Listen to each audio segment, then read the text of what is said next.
Sir, Lok Sabha चुनाव के मद्देनज़र राजेंद्र राठौर और सतीश पूनिया की नई भूमिका को आप कैसे देखते हैं?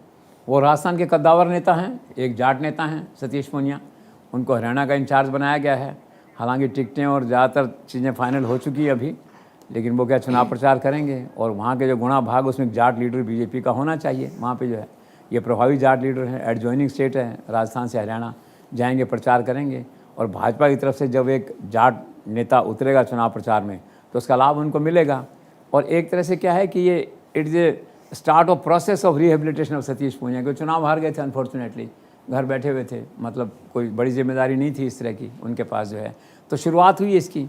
तो ऐसी आशा करते हैं वो लोग कि इस चुनाव के बाद में उन्हें कोई दूसरी बड़ी जिम्मेदारी जयपुर या दिल्ली में मिलेगी।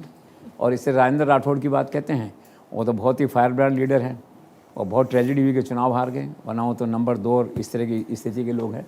कभी कभी किसी ज़माने में उनका नाम नंबर 1 के लिए चलता था, लेकिन नंबर 2 कैटेगरी में तो हमेशा ही रहे। उनका प्रभाव है पूरा जो है। और ये भी चर्चा थी उसमें कि जीतेंगे तो गृह मंत्री बनेंगे, मतलब पावरफुल पॉलिटिशियन है, काम उनको आता है, असेंबली में उनकी परफॉर्मेंस देखने वाली होती है। अब वो हार गए एक बार, तो अब उनको भी कहीं न कहीं करना है। पहले चर्चा चली थी इन दोनों को कि भी कहीं से टिकट देके लोकसभा लड़ा दें, राजसमंद की बात थी, हो सकता है हो जाए, अभी मतलब कोई बात सामने ऐसी आई नहीं है अभी। लेकिन अभी भरतपुर के क्लस्टर का उनको इंचार्ज बनाया गया है।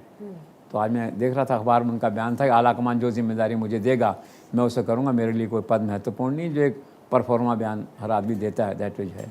तो कुल मिला के क्या है कि राजस्थान के भाजपा के 2 बड़े लीडर हैं जो चुनाव हारे, अब इनके पुनर्स्थापन के प्रयास हो रहे हैं, जिसकी शुरुआत इस छोटी जिम्मेदारियों से हो रही है। ऐसी आशा है कि चुनाव के बाद इनको बड़ी जिम्मेदारियाँ मिलेंगी and they will contribute to their party.